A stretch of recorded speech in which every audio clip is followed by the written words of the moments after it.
बीकानेर में UTV nursing कर्मचारियों ने अपनी मांगों को लेकर धरना प्रदर्शन किया। नर्सिंग कर्मचारी रईसुद्दीन राठौड़ ने बताया कि वे 4 दिनों से धरने पर बैठे हैं और आज उन्होंने 1 दिन की भूख हड़ताल रखी है। नर्सिंग कर्मचारियों की मुख्य मांग है कि सीनियर ऑफिसर के 118 पद खाली है और वे 54 जने हैं, उन्हें नौकरी दी जाए और उन्हें एडजस्ट किया जाए। उन्होंने बताया कि अभी तक उनके पास कोई प्रशासनिक अधिकारी नहीं आया है, जिससे उनकी समस्या का समाधान नहीं हो पा रहा है। नर्सिंग कर्मचारियों ने चेतावनी दी है कि अगर उनकी मांगें नहीं मानी गई तो वे कल से पूरे राजस्थान में कार्य का बहिष्कार करेंगे। उन्होंने खून से पत्र लिखकर अपनी मांगों को उठाया है और सरकार से जल्द उनकी समस्या का समाधान करने की मांग की है।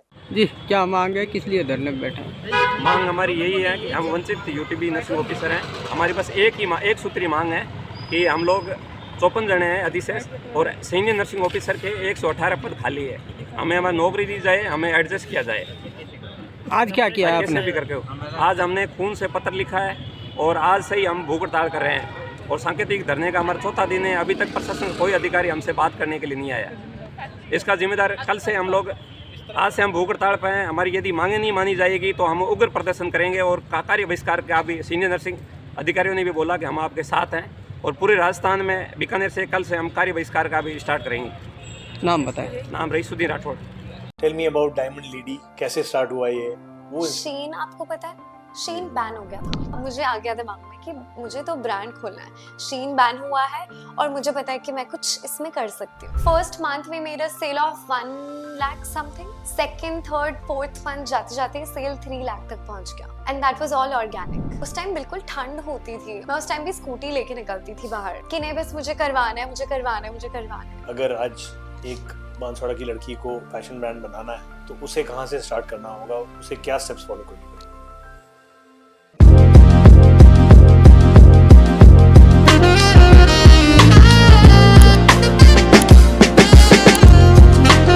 Why Diamond Lady? उसके पीछे क्या reason? Diamond Lady in itself is a very strong term. So as you know, I've been mentally exhausted since I was a kid. तो मुझे था कि no, I have to be strong, I have to be strong, I have to be strong. इसलिए diamonds are very strong. You can't break a diamond. And I wanted to be that lady जो कोई उसको तोड़ ना सके. So that's how Diamond Lady came up. कि मैं already mentally इतना सफर कर चुकी हूँ, so I wanted to become that woman जिसको nobody can break. Then क्या next? What was the next step? मैं कुछ काम कर रही थी डायमंड लेडी का नेम लेकर के, बट फिर मुझे बाद में रियलाइज हुआ कि I have to have a trademark on it. Right. Then I took a trademark, company मैंने रजिस्टर करवाया। सो मैंने और मेरी फ्रेंड ने ब्रांड स्टार्ट किया। फर्स्ट मंथ में मेरा सेल ऑफ 1 लाख समथिंग, अच्छा।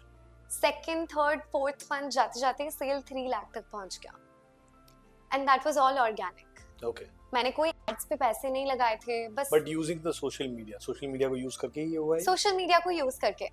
और हमारे पास तब तो वेबसाइट भी नहीं थी। मैंने 24 अक्टूबर को अनाउंस कर दिया था कि हम लोग एक ब्रांड लॉन्च कर रहे हैं। Nobody knew what brand. So 24 नवंबर को completely अनाउंस किया कि it's going to be a clothing brand. Okay. 1 महीना था और उस 1 महीने में डिसाइड किया कि मैन्युफैक्चरिंग कहाँ होगी। यहाँ तो मुझे कुछ मिला नहीं बांसवाड़ा में। मैंने सैम्पलिंग भी करवाई 2-3 जगह पे, but that was not it. मुझे समझ में नहीं आया। मैंने पापा को इनफैक्ट सैंपल्स ला के दिखाए एंड ही लाफ्ड। मम्मी को दिखाया, मम्मा लाफ्ड एंड दादी वाज लाइक कि ये क्या कीड़े मकोड़े बना के ले आए हो तुम लोग। एंड आई फेल्ट सो लो कि मैं पता नहीं कैसे करूँगी। फिर देन आई कॉल्ड हर कि I have an instinct, you should go outside, अपने एरिया में चेक कर, वहाँ पे कुछ ना कुछ तो मिलेगा, कोई ना कोई ऐसी जगह होगी जहाँ पे हम मैन्युफैक्चर कर सकते हैं। तो शी वेंट, शी चेक्ड और हमें एक बुटीक मिल गया। Okay.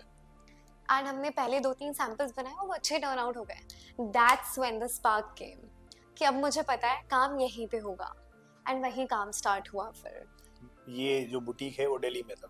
नहीं, this boutique was in Madhya Pradesh, Khandwa. Okay. या Not bad. Yeah, so it is all a coincidence and it's all your instinct. मैं जब रतलाम में थी, मैं यहाँ से रतलाम चली गई क्योंकि यहाँ तो कुछ नहीं मिला। यहाँ पे तो I was only disappointed. मैं रतलाम गई, मैंने वहाँ पे बहुत जगह ट्राई किया कि सैंपल्स बनवाऊँ, but it still was not turning well. उस टाइम बिल्कुल ठंड होती थी और बारिश होती थी, तो you know when it's cold और बारिश हो रही हो और ठंडा हो जाता है। मैं उस टाइम भी स्कूटी लेके निकलती थी बाहर कि नहीं बस मुझे करवाना है, मुझे करवाना है, मुझे करवाना है, फिर भी कुछ नहीं मिला। इंस्पिरेशन क्या था, मतलब अगर डिजाइन्स की हम बात करें तो ऑब्वियसली एज यू आपके फ्रेंड ने बोला ही कि बहुत सी ब्रांड्स है जो ऐसा कर रही है और लिटरली करती भी है, तो उसके पीछे थॉट प्रोसेस क्या था कि इसको स्टैंड आउट कैसे करना है? वो शीन आपको पता है? हाँ जी, शीन बैन हो गया था right India. Right and I used to buy a lot from them. Okay, Yeah, I used to buy a lot it was a from good brand. Qualitative बिल्कुल नहीं था बट हाँ। प्राइस इफेक्टिव था, तो मैं वहां से बहुत उस टाइम परचेज का ज़ूडियो हुआ करता था। उस टाइम का ज़ूडियो हुआ करता था एग्जैक्टली। Right. सो मैं वहां से परचेज करती थी और I शीन बैन हो don't know गया। if we are allowed to use the brand names. No so, it's completely yeah, fine. उस yeah. टाइम का ज़ूडियो होता था शीन। अभी भी न्यूज़ है कि it's going to come back but अच्छा। We are already on the track to you know cope up with the levels. So Shein बैन हो गया, तब मैंने डिसाइड किया कि कुछ तो बनाना है। अब अगर ये बैन हुआ है तो बहुत सारे स्टार्टअप्स खुलेंगे, पता नहीं क्यों पर मेरे दिमाग में आया।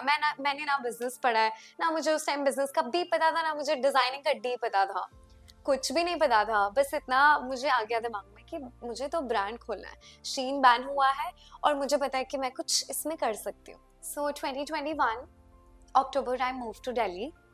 देन यहाँ के जो भी पीछे मिसअंडरस्टैंडिंग्स हुई एंड ऑल, जिसकी वजह से पुरानी फैक्ट्री कंप्लीटली शट डाउन हो गई। काफ़ी लॉसेस हुए, but then I had my father, then I had my partner Vansh. उस टाइम हम पार्टनर्स नहीं थे but he is a great human, he is a great human. If I'm able to do it this far, it's because my father and it's because of him. Like if we talk about financially. Right. So it was because of both of them I was able to settle my factory again. जो भी yeah. दो चीज I think मैंने देखा है कि हर successful entrepreneur में दो चीजें बड़ी कॉमन होती है। वन बीइंग, एक होता है ड्रॉप आउट और एक होता है फेलियर और स्टार्टिंग फ्रॉम द गैराज और समथिंग लाइक दैट, है ना? And I think that's how you also started. Today अगर आज एक बांसवाड़ा की लड़की को फैशन ब्रांड बनाना है Okay. तो उसे कहाँ से स्टार्ट करना होगा, उसे क्या स्टेप्स फॉलो करनी पड़ेगी? ओके सो मैं खुद एक स्मॉल टाउन से बिलोंग करती हूँ और मैंने भी करोड़ों का बिजनेस बनाया है यहीं से। बट मेरा पहला स्टेप था कि मैंने किसी की सुननी ही नहीं। आई हैव ऑलवेज बिन एक जिद्दी बच्चा जो होता है ना कि मुझे तो जो करना है मैं वही करूँगी। पर मुझे ये पता था कि मुझे गलत नहीं करना है, मुझे सही गलत का डिफरेंस पता था, मुझे अपनी लिमिट्स पता थी और मुझे अपनी बाउंड्रीज पता थी। The only point जहाँ से आपको स्टार्ट करना चाहिए is by stop listening to people around you. क्योंकि You mean stop negative negative feedbacks? क्योंकि कोई नेगेटिव भी बताता है, कोई आपके अच्छे के लिए भी बताता है, बट आपका अच्छा आपसे बेहतर कोई नहीं जानता है। मेरी फैमिली का थोड़ा एक्सेप्शन है बट कई बार पेरेंट्स भी ऐसे हो जाते हैं कि नहीं हमें तो अपने बच्चे को यही बनाना है, वो तो बच्चा है उसको नहीं पता है। आपको नहीं पता है, मेरे पेरेंट्स को लेके यही है, मतलब दूसरे पेरेंट्स को, कि आपको नहीं पता है कि वो किस चीज में अच्छा है। कई बार बच्चे नहीं शेयर करते हैं। लाइक इफ यू कंसीडर मी, मुझे भी नहीं पता था मुझे क्या करना है, बट मेरे पापा ने कभी ये नहीं बोला था कि तुझे यही करना है because I want you to do this. Actually हमारा जो ये पॉडकास्ट है वो उसका बेसिक और मेन थीम भी यही है। सभी बच्चे आजकल मेन स्ट्रीम जो कोर्सेज हैं, डॉक्टर, सीए, इंजीनियरिंग, उसी के पीछे भाग रहे हैं। It's a rat race. एक बच्चा जब छोटा होता है उससे आप फर्स्ट सेकंड स्टैंडर्ड में पूछो ना आपको बड़ा होकर क्या बनना है, तो 2-3 आंसर उसके कॉमन होते हैं। या तो वो कहेगा मुझे कलेक्टर बनना है, या कहेगा मुझे एस्ट्रोनॉट बनना है, या कहेगा पायलट बनना है। लेकिन मैंने कभी नहीं सुना कि बच्चे फर्स्ट क्लास में या सेकंड क्लास में बोल रहे हैं मुझे डॉक्टर बनना है। मतलब चलो डॉक्टर तो फिर भी बोलते हैं, लेकिन सीए और इंजीनियर तो नहीं बोलते हैं, या एम वेरी श्योर। लेकिन लेटर ऑन जैसे टाइम पासेस बाय और 8th-9th स्टैंडर्ड के आसपास जब करियर चॉइसेस बनानी होती है, तब अचानक से वो लोग वो सपने भूल के और वापस डॉक्टर की इंजीनियरिंग के पीछे चले जाते हैं। मुझे लगता है कि लैक ऑफ एक्सपोजर इसका बहुत बड़ा रीजन है। Lack of exposure. उस टाइम पे सोशल मीडिया भी नहीं हुआ करता था। आज चलिए सोशल मीडिया का प्रेजेंस है और काफी वही बच्चे सोशलाइज नहीं हो पाते, अवेयरनेस भी है। तो हमारी जो करियर ऑप्शंस हैं वो बहुत लिमिटेड हो जाती थी इस केस में। अब with growing times, with growing social media, हम ऐसे सक्सेसफुल लोग जो स्पेशली अब कंट्री से आते हैं, छोटी जगह से आते हैं, रूरल बैकड्रॉप से आते हैं, Yeah, उनके साथ इंटरव्यू कर रहे हैं। लास्ट वीक ही हमने कलेक्टर सर के साथ में इंटरव्यू किया था। lovely. ही comes from a very small village called Kadipuri in Haryana, जहाँ की पॉपुलेशन 2,500 लोग ही है सिर्फ। लेकिन एक पॉइंट ऑफ टाइम पे उनके गांव से मैक्सिमम लोग डॉक्टर्स थे, Wow. And that's why he also became a doctor. तो बेसिकली एक लेवल की एजुकेशन मैंडेटरी हो जाती है, मतलब फर्स्ट जैसे हर बच्चा इंजीनियर बनता ही बनता है, हाँ. या उसके बाद वो एक्सप्लोर करता है कि अब मुझे क्या बनना है।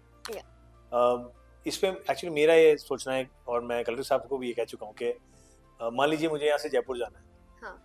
तो क्यों ना मैं आज से ही जयपुर की बस में बैठूं ताकि मैं जल्दी पहुंचूंगा। उदयपुर जाने के बाद, उदयपुर की बस में बैठ के उदयपुर पहुंचने के बाद अगर मैं जयपुर जाऊंगा तो मैं पहुंच तो जाऊंगा, लेकिन उसमें समय भी ज्यादा लगेगा और शायद मैं एग्जॉस्ट भी ज्यादा हो जाऊंगा, और जाऊंगा। उस जर्नी के एंड पे जो रिजल्ट है वो मैं इसको एंजॉय भी नहीं कर पाऊंगा।